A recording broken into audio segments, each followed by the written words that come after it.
Tudo bem? Nós vamos continuar nossas aulas agora por vídeo e hoje nós vamos falar de luz e sombra. A luz e sombra eles são elementos básicos para produzir o efeito de volume nos objetos. Ela é a base da tridimensionalidade no desenho e na pintura.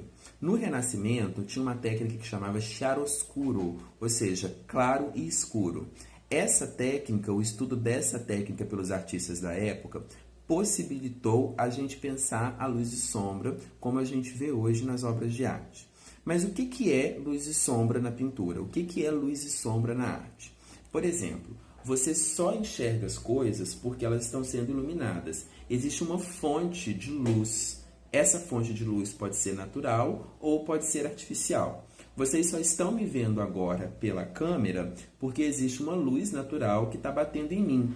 E essa luz está definindo quais são os meus contornos, quais são os meus volumes, quais são as formas que o meu rosto tem.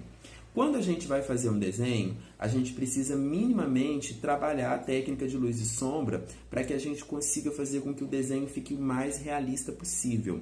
E é isso que a gente vai ver na aula de hoje. O Caravaggio, que foi um pintor do Renascimento e do Barroco, ele utilizou muito a técnica chiaroscuro nas suas pinturas, para definir e dar mais realismo. Lembra que eu falei que o momento do Renascimento era o momento da ciência, da precisão, da certeza, e o conceito estético de beleza estava relacionado com as obras mais parecidas com o homem? Na apostila, na página 5, nós temos algumas atividades para criar um grid de luz e sombra. Eu vou mostrar. A primeira luz e sombra que está mostrando na apostila é a luz chapada. A segunda luz e sombra é a luz pontilhada, que a gente pode fazer usando pontinhos com lápis. A terceira é a luz rachurada. A quarta é a luz esfumaçada. E a quinta é a aquarelada. Em específico, nós não vamos usar a aquarelada porque precisaria utilizar a tinta aquarela. Qual é a atividade que a gente vai fazer para poder entender e conhecer a luz e sombra? Nós vamos criar um grid aqui na página 7, igual eu comecei a fazer. Tá vendo? A gente vai criar um grid que são esses quadradinhos aqui assim. E aí a gente vai trabalhar as tonalidades desse tipo de luz e sombra.